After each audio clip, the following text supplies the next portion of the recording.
జిల్లాలో అవినీతి పోలీసుల భరతం పట్టే పనిలో పడ్డారు ఎస్పీ. స్టేషన్కు వచ్చే బాధితులని దోచుకుంటున్న వాళ్ళను, సివిల్ వివాదాల్లో తలదూర్చే వాళ్ళను ఆట కట్టిస్తున్నారు. రక్షక భటులంటే ప్రజలకు సేవ చేయాలి, కానీ దోచుకుంటే ఊరుకొనేది లేదు అంటున్నారు ఎస్పీ. సింహపురి పోలీసులు కలెక్షన్ ఏజెంట్లుగా మారిపోయారనే విమర్శలు వెల్లువెత్తుతున్నాయి. ఈ తరుణంలో ఎస్పీ అజిత చర్యలకు సిద్ధమయ్యారు. పోలీస్ స్టేషన్లలో జరుగుతున్న వ్యవహారాలతో పాటు సర్కిల్ ఇన్స్పెక్టర్లపై నిఘా పెట్టారు. గీత దాటిన వాళ్లపై కఠిన చర్యలకు రంగం సిద్ధం చేశారు. నెల్లూరు జిల్లాలోని కొన్ని పోలీస్ స్టేషన్లలో అవినీతి రాజ్యమేలుతోంది. న్యాయం కోసం స్టేషన్కి వెళ్లిన వాళ్లకు వేధింపులు ఎదురవుతున్నాయనే ఆరోపణలు ఉన్నాయి. ముఖ్యంగా డబ్బులు ముట్టజప్పనిదే ఏ పని జరగడం లేదనే విమర్శలు వెల్లువెత్తుతున్నాయి. అలాగే పోలీస్ స్టేషన్ పరిధిలో జరిగే అక్రమాల్లో పోలీసులు భాగస్వాములవుతున్నారనే చర్చ జరుగుతోంది.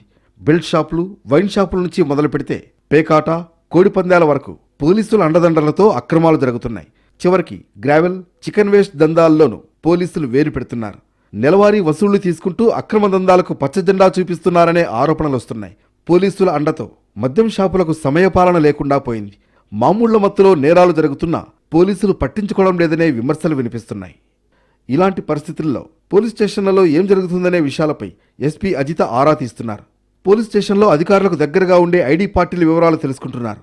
ప్రతి స్టేషన్ నుంచి ఐడి పార్టీ వివరాలు రప్పించారామె. ఆ లిస్టులో ఉన్న సిబ్బంది పనితీరు, ఎప్పటి నుంచి ఆ స్టేషన్లో పనిచేస్తున్నారు, వాళ్ల బ్యాక్గ్రౌండ్ ఏమిటి అనే వివరాలను స్పెషల్ బ్రాంచ్ అధికారుల ద్వారా సేకరిస్తున్నారు ఎస్పీ. పలు పోలీస్ స్టేషన్లలో కొందరు సిబ్బంది ఏళ్ల తరబడి పాతుకుపోయారు. 5 ఏళ్లకు ఒకసారి బదిలీలు జరిగినా అధికార పార్టీ నాయకుల సిఫారసులతో అటాచ్మెంట్ పేరుతో మళ్లీ ఆ పోలీస్ స్టేషన్లో ఉండిపోతున్నారు. నేరస్తులకు ముందుగానే సమాచారాన్ని లీక్ చేస్తున్నారు.